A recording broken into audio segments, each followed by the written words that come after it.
바닷가의 삶은 늘 활기에 넘친다. 광주리마다 제각금의 고단한 삶을 담고 있는 어시장의 한나절.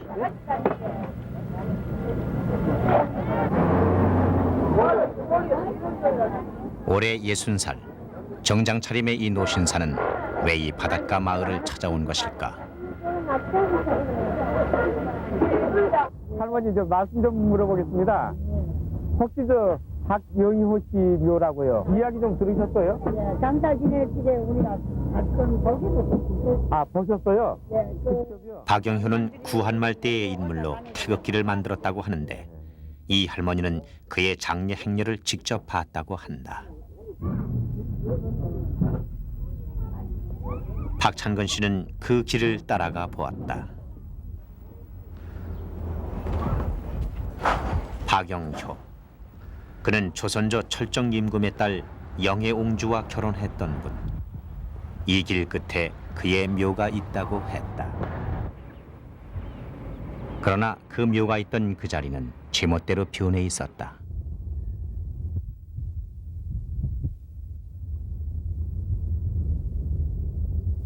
박찬근 씨가 그걸 또 기록해 놓는데 세월은 앞으로 치달리기만 한다. 나의 뿌리가 누구인가를 그리고 어디에 있는가를 제대로 한번 뒤돌아볼 겨를도 없이.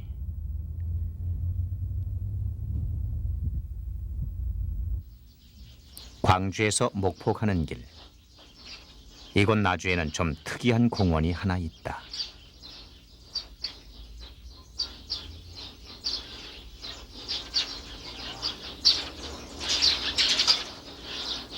성양공원. 이 공원은 이곳 나주 땅이 무려 62개 성씨의 고향이라는 사실을 세상에 알리기 위해 지난 90년 10월에 조성됐다고 한다.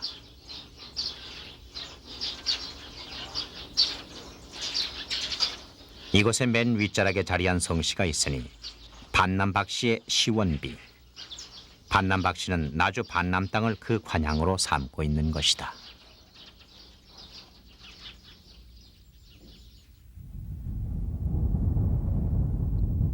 반남의 안쪽 들판은 넓은 곡창지대. 곧장 뻗으면 영산강 줄기와도 만난다. 아저씨, 여기 상로제는 언제 지었습니까? 상로제는 영조 때 지어가지고 이쪽으로 좀 지었었는데 그게 이제 부식달이 오라니까 그냥 한 서너 차례. 반남박씨의 시조 제실인 상로제. 이 제실 너머에는 반남박씨의 연원을 밝혀주는 설단들이 있다. 반남박씨 우리 그 특관 유래 개추 호적의 이분 거죠? 네, 그렇습니다. 그 여기서 간단히 이제 보시면 아시겠지만은 밀직공 개축호전이 개춘에 발간이 됐다고 그런 거예요. 옹익대부 밀직부사 상호군 치사 박수 연 78세 때 받으셨어요. 1376년 4세조인 밀직공 박수가 받은 개축 호적에 따르면 반남박씨의 일세는 호장공 박응주. 응자 주자. 그 이상의 연호는 기록이 없어 기선은 부지런했다. 그러나 이 땅의 모든 박씨들이 그러하듯 반남박씨 또한 박혁거세를 그 뿌리로 삼고 있다.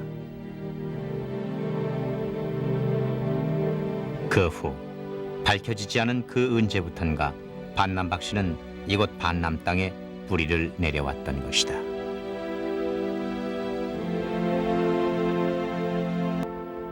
이에 후손들이 마침내 광중을 파내려가자 갑자기 큰 왕벌이 나와 지관을 크게 벌했다는 것이다.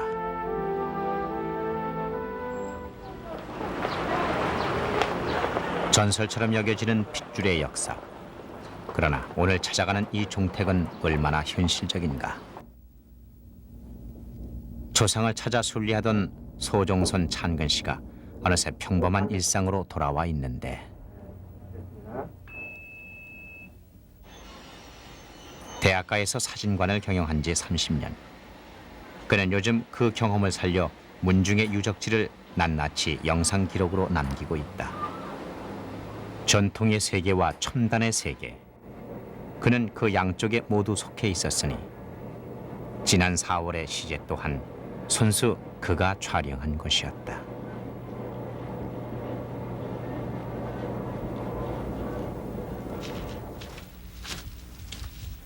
시제에 앞서 먼저 산신께 올린 제사가 있었고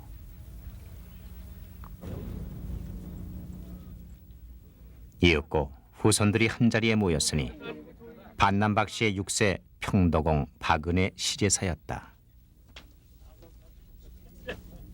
예, 관세익 전작 대종선 찬서 씨가 언제나 초혼을 올리고 예, 묘전괴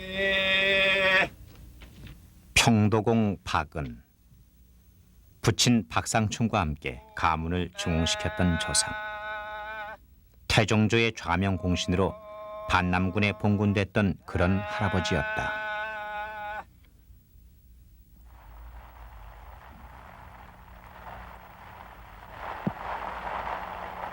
반남 박씨들의 한성바지 마을의 하나.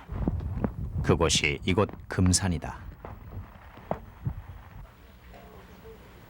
지금도 마을 사람의 대부분이 반남 박씨. 매년 2차례 이들은 이곳 사당에 모인다. 후손으로서 후손됨을 배우는 자리다.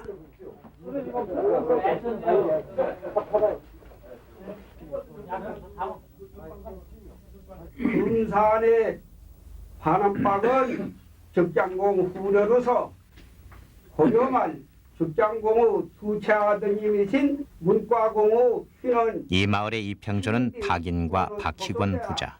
조선 단종 복위를 위해 영월로 가던 도중 뜻을 이루지 못하고 이곳 금산으로 은거했다고 전해온다. 한군도까지 정림하셨으니 그리하여 그해 10월 끝내 단종은 세상을 떠나고 말았으니 이들 부자는 집안 후원의 왕단을 세워 매년 제사를 올렸다고 한다. 이러한 충절은 이들의 선고인 박힐에게서 비롯됐을까? 이들의 증조부이자 고조부인 박힐은 고려 말의 문신으로 조선조가 개국하자 벼슬을 버리고 초야에 묻혔던 인물. 그 후 태종이 수차례 관직에 불렀으나 나오지 않자 도소제란 호를 내렸다는데 그래서 마을 입구에는 3인의 충절을 기리는 이런 비문 하나가 서 있었던 것이다.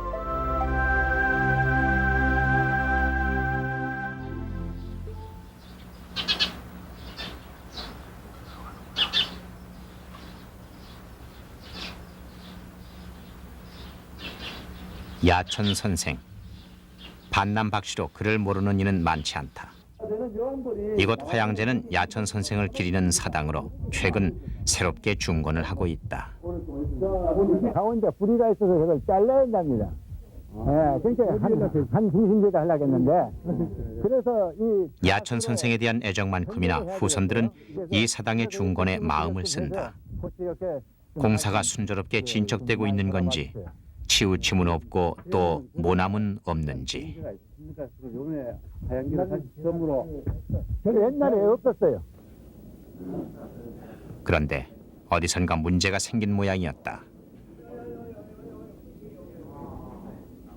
처마 끝에 어느샌가 벌이 들어가 벌집을 지어놓은 것이다. 이것을 두고 후손들은 또 의견이 분분하다. 어떤 후손은 벌 명당의 길조가 된 것이라고 하고 또 어떤 후손은 부실공사가 되진 않을까 근심을 하고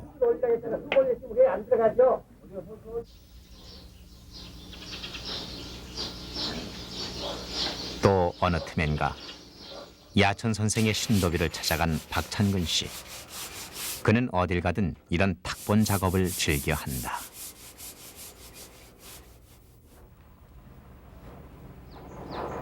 신도비.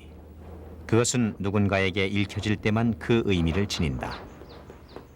말로만 듣던 야천 선생이 누구인가는 이 신도비에 새겨진 한자 한자에 담겨 있다. 박소. 그의 자는 언주, 호는 야천. 숙종조의 신진사대부로 왕도 정치를 구현하려 했던 반남박 씨의 11세. 뜻밖에도 이 비문 글씨는 조선조의 명필 한석봉이 쓴 것이었다.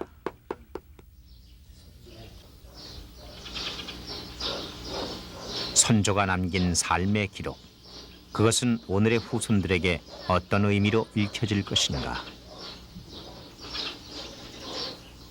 처음 뵙겠습니다. 나는 우리 집에 서울서 왔습니다. 탄근입니다. 네, 서울서 왔습니다. 나 윤도식입니다. 그러면 참 이제 물건이 참 음식 물건 안 되려고 도서가 지내가고 또 그런 말을 하는 걸. 파평윤 씨가 자랑하는 조선 10대 명당터에 지어졌다는 고택. 그런데 이곳에서도 야천 선생의 묘소는 명당 중의 명당이라 일컬어진다. 그날 밤에 또 눈이 자꾸 왔고. 거기에는 이런 얘기가 전해온다. 사람 보통 그 여자분들 야천의 묘는 원래 그의 외가였던 파평윤 씨의 묘자리였다. 그러나 야천의 부인인 남양홍 씨가 기지를 발휘해 광중에 물을 뿌려 명당임을 감춘다.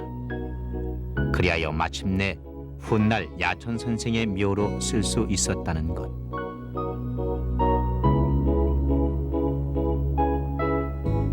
이 천하명당의 터를 잡았음인가. 그 뒤 반남박 씨의 문종사는 깊게 뿌리 내리게 되는데 박소가 낳은 아들이 5.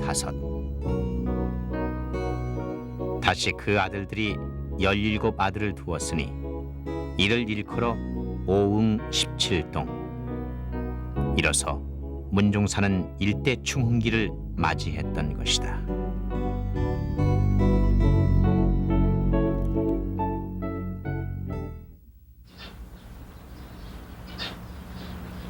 말년에 석의 박세당이 머물던 곳. 그는 이 집에서만 공조, 이조, 예조 등 3조 판서의 관직을 받았으나 끝내 나아가지 않았다 한다.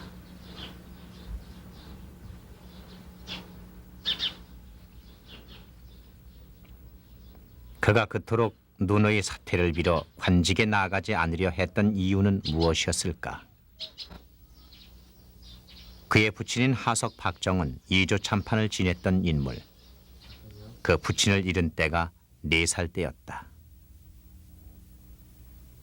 그 뒤 석에는 또다시 당쟁으로 그의 아들 태보마저 잃게 된다.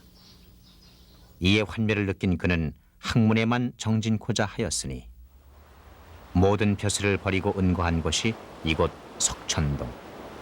그의 나이 52살 때의 일이었다. 그는 이곳에서 수많은 명절을 남기게 된다.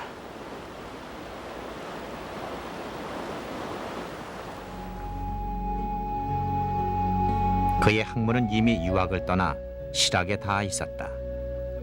당시 선비로서는 생각지 못할 농사일을 지으며 썼던 글. 특히 사변록은 당시 명분만을 쫓아 탁상공론이 되어버린 주자학을 새롭게 해석한 글들이었다.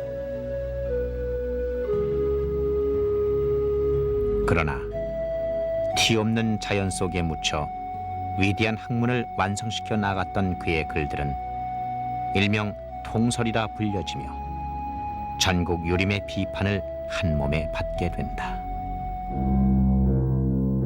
그리하여 마침내 당대의 필화 사건을 일으키고 말았으니 위로는 주자를 모멸했으며 아래로는 우암 송시여를 욕되게 했다는 죄였다.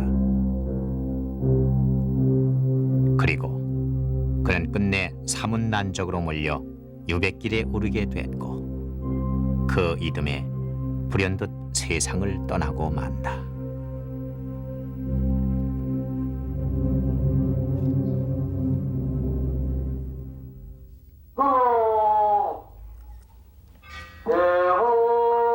석전대제. 매월 초하루와 보름이면 어김없이 벌어지는 성균관 유림의 전통 제례다. 인파 속에 외국인의 모습도 보이고 의관을 정지한 촌노의 모습도 눈에 띈다. 옛 전통은 가냘프게 남아 이 시대의 변화를 견디고 있는 것이다. 반남 박씨로서 동국 18년에 든 이는 박세채. 이게 사령장입니다, 이게. 네. 이게 제일 마지막에 벼슬이 계자부세요.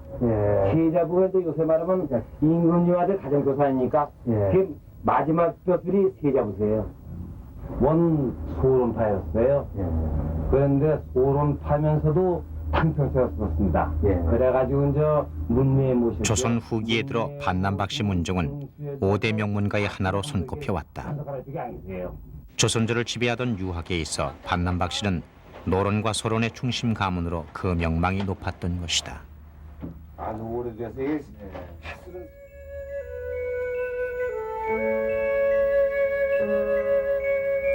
기호정엔 그 노론과 소론의 거두들의 판액이 전해져 내려온다. 노론과 소론, 같은 반남 방문에서 태어나 노론과 소론으로 갈린 두 인물. 역사는 그렇게 한 가문을 뚫고 지나갔던 것이다.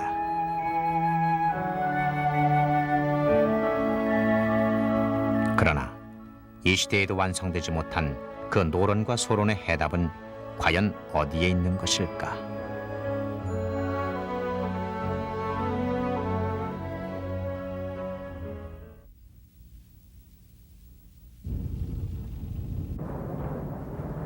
경남 함양군 안이면은 연암 박지원이 현감을 지내던 곳이다. 그 연암을 연구하는 학자들이 세웠다는 사적비. 그 연암은 어디에 있는 것일까? 한때 당장에 몰려 황해도 연암 골짜기로 피신한 뒤 스스로 호짓길을 연암이라 했던 박지원. 그는 조선조의 실학자이자 뛰어난 문인이었다.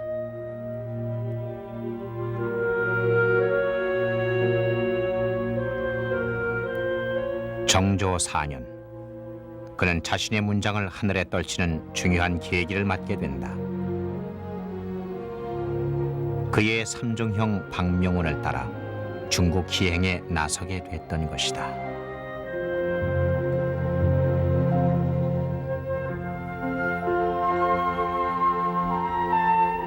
그 뒤 중국에서 돌아온 이 당대의 문호는 조선의 명저 열하일기를 남긴다. 그는 늘 그를 통해 당시의 사회를 비판하고 있었다. 그리고 새로운 이상향 공도를 찾고 있었는데 그가 그토록 가고자 했던 공도, 그 섬은 어디에 있는 걸까?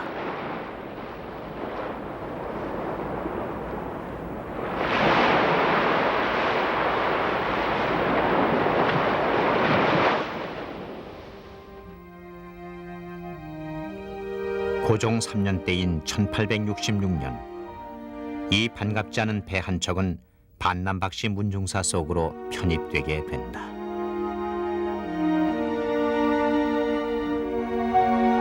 당시 평양감사로 있던 박 교수는 통상을 요구해온 이 배를 침몰시켰던 것이었으니 이는 대원군의 쇄국 정책을 뒷받침했던 것.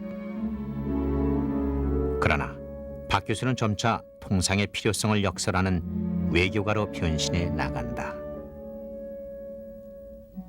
실학의 대가 박지원의 손자로 북학파와 개화파의 연결 지점에 있던 박 교수. 그러나 그는 마침내 최익현 등 유림의 척화 사상을 물리치고 강화도 조약에 나서게 된다.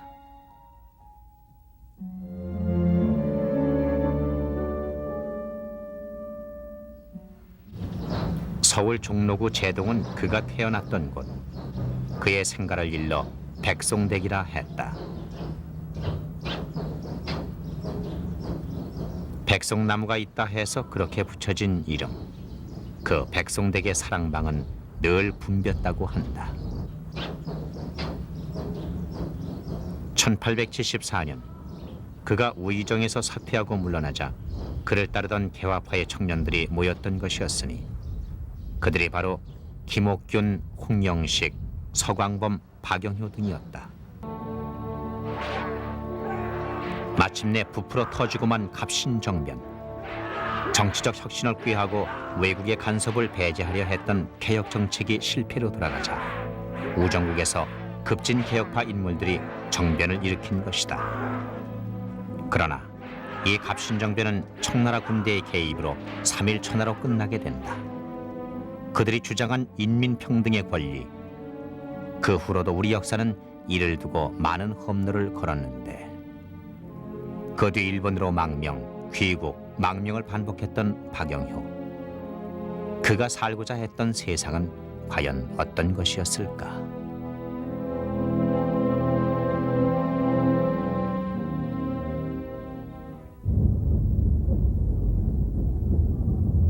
반남박씨 문중사 순례는 일단 마무리돼야 했다. 어느덧 집안에 시제사가 닥쳐온 것이다. 오늘 이 도심 한복판에서 옛 종가의 질팍한 모습을 기대할 수는 없다. 그 종가의 모습은 새롭게 변했으나 그 기능만은 여전히 살아있는 것이다.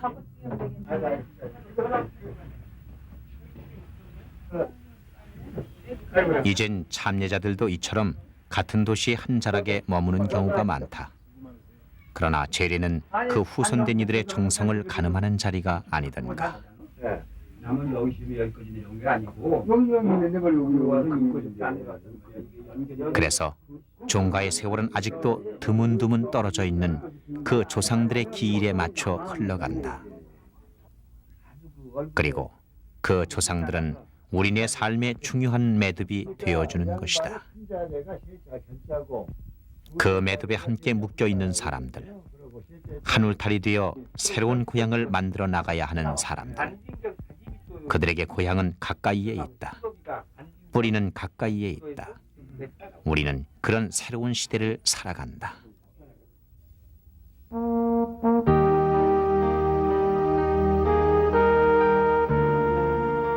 이제 옛 전통은 옛 전통의 방식으로 부활되지 않는다. 오늘날의 후손들은 오늘 속에서 새로운 전통의 맑은 빛을 만들며 살아간다. 그리고 그 새롭게 만들어진 전통으로 조상과 후손들 사이를 좁혀갈 것이다. 그리하여 반남박씨의 후손들이 새로운 전통의 미덕을 이룰 수 있다면 그 속에서 우리는 비로소 아름다웠던 과거의 전통과도 만날 수 있을 것이다.